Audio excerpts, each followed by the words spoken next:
प्रियाजू के चरणों की ठसक आ जाती है। कितना महाबल है। अरे जिनके बल से भयभीत होकर वायु प्रवाहित होती है, मृत्यु अपना कार्य करती है, भुवन भास्कर प्रकाशित होते हैं, पृथ्वी जल में नहीं डूबती, सब अपने अपने शासन में रहकर कार्य कर रहे हैं। वो अनंत ब्रह्मांडों का शासन करने वाले समस्त अवतारों के अवतारी भगवान श्री कृष्णचंद्र जी, जिनके प्रेम के अधीन है, वो हमारी प्रियाजू। जाके अधीन सदा इस सांवरो या ब्रज को शिरताज। ये अभी गा लेते हैं, ये हृदय में जिस दिन आ जाएगा फूलन नहीं समाएगी, फूलन नहीं समाएगी। वो फूलन केवल आंसुओं के रूप में निकलती है। आनंद शुभ प्रवाह होता है, हृदय बहा बहा डोलता है, द्रवित हो जाता है। तभी तो अलम विषय वार्तया नरक कोटि विभत्सया वृथा श्रुति कथा श्रमो बत विभेमि कैवल्यता। बंद करो ये विषय वार्ता, ये कोटि नरकों से भी घृणास्पद है, और मुझे वेद वार्ता की भी अब आवश्यकता नहीं, वृथा। और मोक्ष से तो मुझे कोई संबंध नहीं, भय लगता है, विभेमि कैवल्यता। परेश भजनोन्मदाय यदि सुखादया किम ततः। बड़े बड़े भजनानंदी ईश्वर की आराधना करते हैं, सिर झुकाकर प्रणाम करते, लेकिन हमारा उनसे भी क्या, क्योंकि मुझे लाडली जी के चरणों की आराधना मिल गई। परंतु मम राधिका पद रसे मनो मज्जतु। मेरा मन श्री जी के चरणों में लग गया। प्रभु श्री हरि हमारी पराधीनता को मेटने के लिए श्रीधाम वृंदावन का परिचय दिलाया और महारानी जी के चरणों का आश्रय दिलाया। नहीं, हम बहुत गुलाम हैं, अपने को बहादुर समझते हैं, स्वतंत्र समझते हैं, पर देख नहीं पाते कि हम विषयों के गुलाम हैं, हम इंद्रियों के गुलाम हैं, हम मन के गुलाम हैं, प्रकृति के अधीन हैं हम। ये पराधीनता मिटने के लिए हमें अवसर मिला है। ये मानवदेह, ये सत्संग, ये पराधीनता को मिटाने के लिए। हरिराम व्यास जी कह रहे हैं, हे हरि अब तो कृपा कर दो, मेरी पराधीनता मेटो हरि किनो। हे हरि आप ही मेरी पराधीनता को मिटा सकते हो, आप मिटा दीजिए। अपने शरण राखिले हूं बलि जाऊं, विमुखन के द्वारे उझको जिन। बहुत ध्यान देने योग्य बात करें हैं। पाए रतन, हमें रतन मिल गया वृंदावन, परिचय नहीं मिला। रतन पाए चीन्ह्यो नहीं, दीन्ह्यो करते डाल। बहुत बढ़िया अवसर मिल गया है, आपको जीने की आशा है, इसलिए आपको सोना अच्छा लगता है।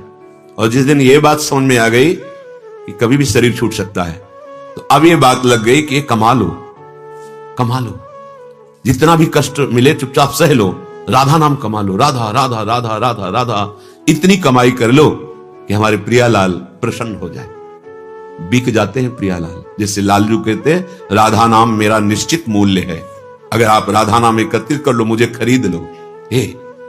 ये नींद में सोने का मतलब है इंद्रियों को विश्राम मिलना। इंद्रियों का विश्राम मतलब संसार का चिंतन छूटा ना, इसमें आपको सुख लगता है। नहीं नहीं, अगर संसार का चिंतन जागृत होकर छोड़ दो तो तुम महापुरुष हो जाओगे। जागृत अवस्था में संसार का चिंतन छूटा तो इंद्रियां विश्राम को प्राप्त हो जाती है, विश्राम ही नहीं परम विश्राम को प्राप्त हो जाती है। हे हरि अपनी शरण में ले लो, बलिहारी जाऊं, ये विमुखन के द्वारे हमारा जाना बंद करवा दो। कैसे, कौन से सुख के लिए हम किसी अन्य का आश्रय ले हाथ पसारे। बड़ी बुद्धि मारी गई है यदि प्रभु का आश्रय लेकर के हमारे अंदर और किसी से चाह प्रकट हो जाए कि अमुक हमें फल देंगे, अमुक हमें धन देंगे, अमुक हमें वस्त्र देंगे, अमुक हमारी व्यवस्था करेंगे, तो धिक्कार है तुम्हारी शरणागति को। प्रभु अखिल कोटि ब्रह्मांडों के इस अनंत शक्तियों के स्वामी और उनके तुम पार्षद पद पे हो, दास हो। जिन विषयों का साधना अवस्था में ही महत्व नहीं रहता, उन विषयों का तुम आश्रय भी लिए हो, हरि शरणागत कहलाते हो। कैसे, बड़ी विडंबना है। हे हरि मुझे ऐसा विश्वास दो कि मैं आपके विमुख जनों के दरवाजे जाकर ऐसा ना करूं। ये ऐसा करना शरणागति में कलंक है। केवल भिक्षान्नम औषधम, इसके लिए तो आदेश दिया गया है। क्या होता है, हम लोग केवल जबान से कह देते हैं कि भगवान की तो हम शरणागत हैं, लेकिन हृदय से नहीं होते। नहीं तो आपको सच्ची कहते हैं, जैसे माता को फिक्र है अपने बच्चे की, कब क्या पहनाना है, कब कौन सा उसको भोजन देना है, क्या उसको कहां घुमाना है, कैसे उसका मनोरंजन करना है। हमारे प्रभु का एक नाम है जन मन रंजन, अपने शरणागत के मन को आह्लाद प्रदान करने वाले। ऐसे रहो, जो पवावे वो पालो, जो पहनावे वो पहन लो, जैसे रखें वो रहो, अपने कर्तव्य में प्रमाद मत करो।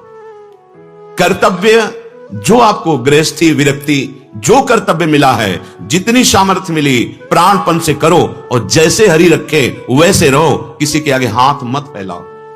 यह हमारे दासत्व में कलंक है। तुम्हारे दास ही आस औरन की, उपजत नाहिन श्याम तुम्हें घिन। हरि, मैं कहलाता हूं कृष्णदास, केशवदास, रामदास, हरिदास, आपका शरणागत कहलाता हूं। पर प्रभु, हमारी स्थिति बहुत वैसी है, हम किसी व्यक्ति से आशा रखते हैं। आपको घृणा नहीं आती हमारे प्रति? हरिराम व्यास जी कह रहे, नाहिन श्याम तुम्हें घिन, तुम्हें घृणा नहीं आती कि मेरा दास कहलाकर सोचो हम कितने बड़े के दास हैं। यही सोच हमारी बिगड़ गई है। हम हैं किनके? आप श्रद्धा करो ना करो, आप अपने पिता पर श्रद्धा करो ना करो, वो पिता है, वो मां है। ऐसे ही हमारे अंशी हैं हरि, हम उनका अंश हैं। ईश्वर अंश जीव अविनाशी। माता पिता का संबंध इस प्राकृतिक देह मात्र में, लेकिन हमारा संबंध स्वतः सिद्ध संबंध हरि से है। वो हमारे अंशी हैं, हम उनके अंश हैं। वो हमारे स्वामी हैं, हम उनके दास हैं। कैसे तुम्हारे स्वामी?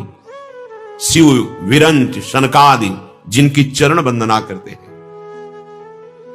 एक भगवद आश्रित वृत्ति किसी वस्तु, किसी सुख सुविधा के लिए, किसी पार्थिव शरीराभिमानी के आगे हाथ फैलावे, शरणागति में बड़ा कलंक है, बड़ा कलंक। किस सुख के लिए, कौन से लाभ के लिए? हमारे प्रभु क्या नहीं दे सकते?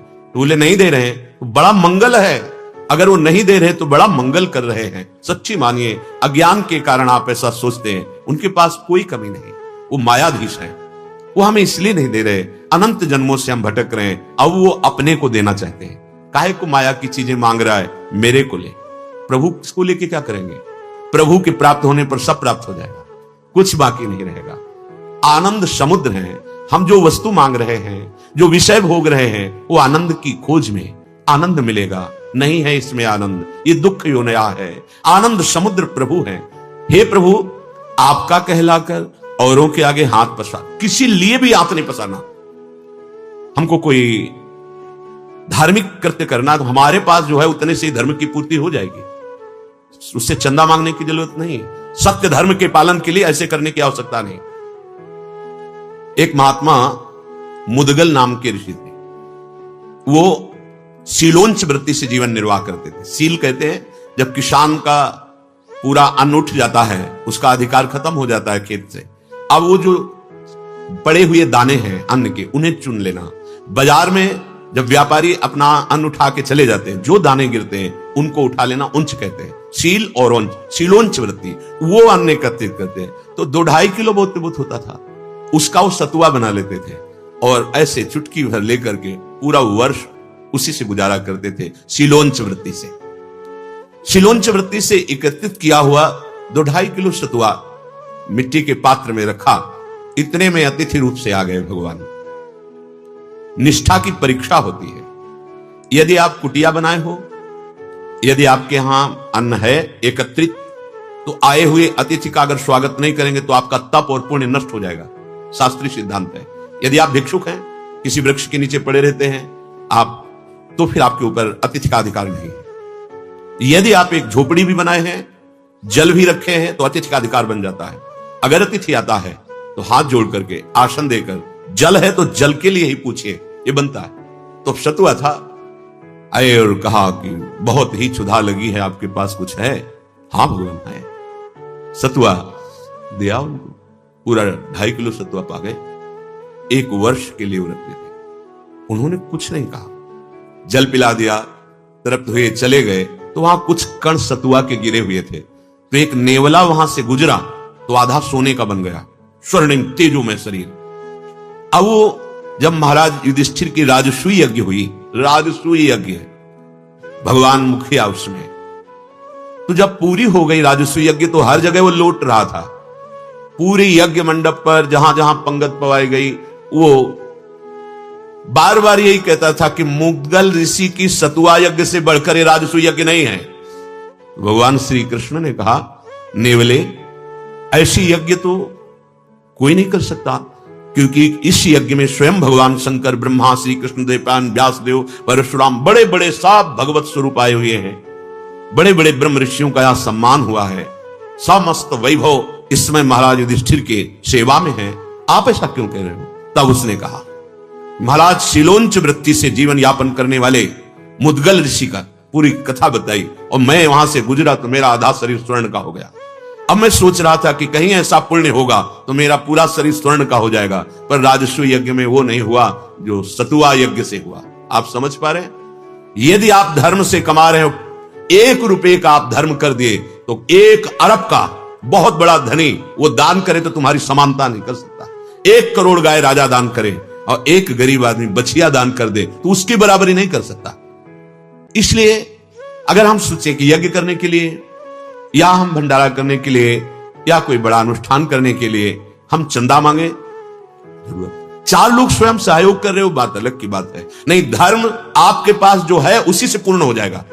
आपके पास जो भी है, आपके धर्म की पूर्णता उसी से हो जाएगी, किसी से मांगने की जरूरत नहीं है।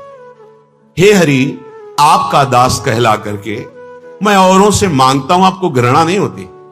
ये तो छोड़ देना चाहिए, अंदर से चाह नहीं रखनी चाहिए, और ऐसे कभी नहीं करना चाहिए। श्री, कीर्ति, बुद्धि, ह्री, ये सब नष्ट हो जाती है जो ऐसे करता है।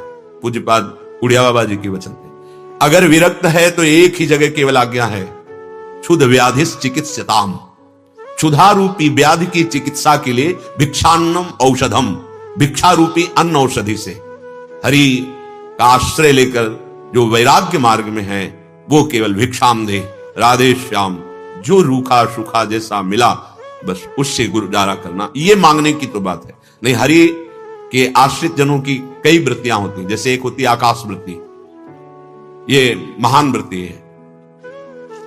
भगवान जो भेज देंगे जैसे रखेंगे वैसे रहेंगे, ना भिक्षा मांगेंगे ना किसी से कुछ कहेंगे, वो आकाश। एक होती अजगर वृत्ति, पढ़े हैं, आ गया हमारे मुख के सामने तो पा लिया, नहीं तो नहीं पाया।